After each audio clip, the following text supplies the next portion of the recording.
I'd say Stricken is definitely one of the most intriguing topics in cinema history. Every crazy thing that happened during and after the production continues to keep people interested.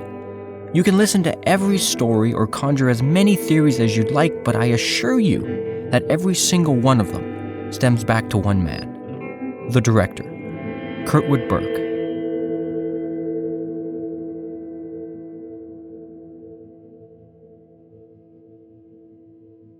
1970, Burke is arrested for the attempted castration of a film projectionist during the premiere of his latest film, Jealous Bribe, a big-budgeted studio film that was a complete departure from his two previous films, Vampires in '66 and Dynamite Dildo in '69. He was charged with attempted murder and sentenced to 4 years in prison. Now, upon his release, it's said that Burke declared to his then fourth wife, Linda, that his incarceration had inspired a huge film idea. In his words, his greatest ever.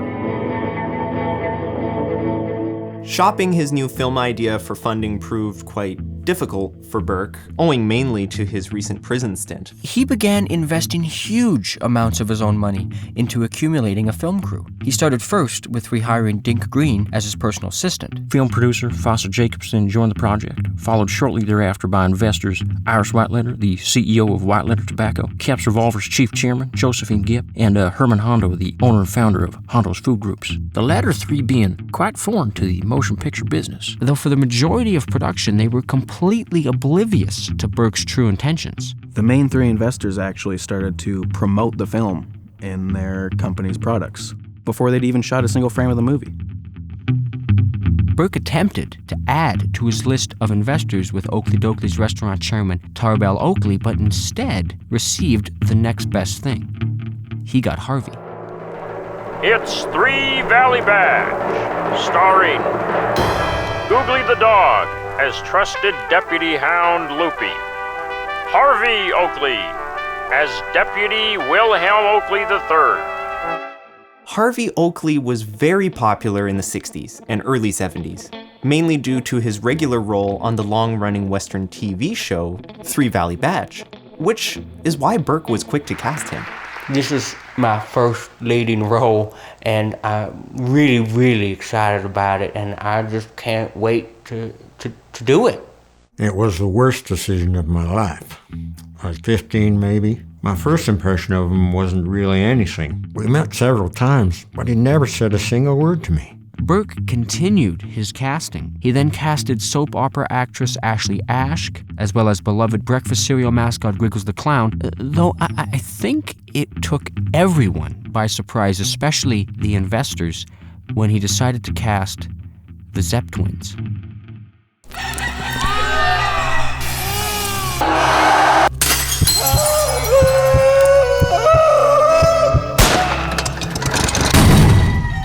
Though they had appeared in underground experimental films, the Zepps were mainly known for highly surrealistic and controversial stage shows. Yeah, Burke, we knew Burke. We knew him quite well. He'd frequent our shows. With his cast and crew in place, on March 12, 1975, Burke began production. And from the get-go, there were problems. He would just flat out lie about random things all the time. The way he directed, he was so captivating and influential, he could get us to do anything at all. And his directing style was so hard to work with. He would demand the impossible from his actors. He gave us pills, told us to take them like vitamins. I had these little red ones. I mean, I was barely a teenager, and I was getting hooked on whatever he gave me. I was joyously addicted to them. Zip, not so much. He had a bad reaction. Ended up attacking that cabbage head kid from that cowboy show. He grabbed a knife and he was swinging at me like he was trying to cut my head off. I made my best paintings on those pills. I was in a pretty dark place at that time. Editor Gallus Pem and Burke began cutting the film in total secrecy. He then chose Vandal Pax, frontman of the heavy rock band Root Rot, to compose the film's music, which was a very odd choice. It wasn't until Halloween of '75 that the world got a small taste, the only taste, of Stricken. This is Stricken. It's blood!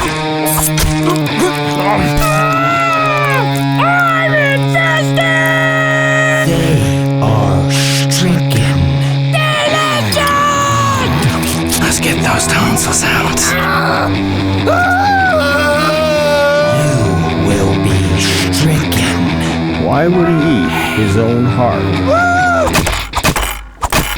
Stricken. Top notch. When I saw that first trailer, I was stunned. I didn't know what. I thought we were making a Western.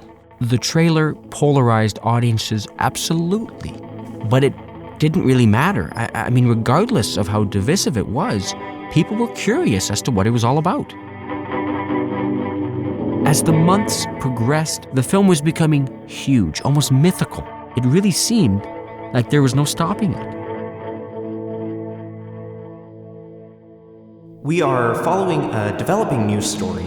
Director Kurtwood Burke has gone missing. Further confirming tonight that Kurtwood Burke has still yet to be his film found. Stricken have yet to be found, as thousands of ticket holders It flock has been demanding their confirmed money that the back. film Stricken has officially been lost.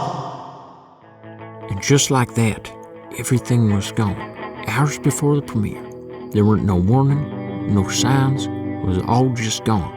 Burke, Gipp, White Letter Hondo, Jacobs, and of course every single reel of film and every poster everywhere was mysteriously replaced with an image of a cowboy bird atop a worm.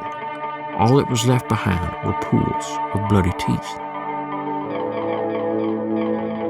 When Burke and the film disappeared, Zip and I had this big hole inside of us. It was like absolute tragedy. It was tragic. People demanded their money back. I mean, there was a huge feeling of betrayal and resentment, but really, there was no one to answer to, and slowly the film slipped from people's minds. Until the next year, on the anniversary of the film's planned premiere, when Burke's personal assistant, Dink Green, suddenly disappeared, followed by cinematographer Arlen Whips the following year, then editor Gallus Pem the year after that, and it has continued in this way every year since, with one cast or crew member disappearing on the very same day, leaving behind more bloody teeth. When Zip vanished, I was very jealous, because I knew he went to where Burke was, to where the film was. I'm really looking forward to disappearing. There's been little whispers of the possible plot here and there, but ultimately, they've all led to dead ends. Stricken and its secrets, it seems, will always remain unknown, as all of those who knew of its contents have long since disappeared. Hi. My name is Dink Green, and I was the personal assistant to Burke. I would do anything for him. Polish his shoes, wipe his ass. We were as close as lovers. We were lovers. But there were days where I very much wanted to kill him. There never was, and never will be, a greater film than Stricken. It was the filmic equivalent to Oxygen. Everyone assumed I went missing too. But I didn't. I just walked away. Around that time, I stopped aging. I gave up everything, all of my possessions. Except for one thing.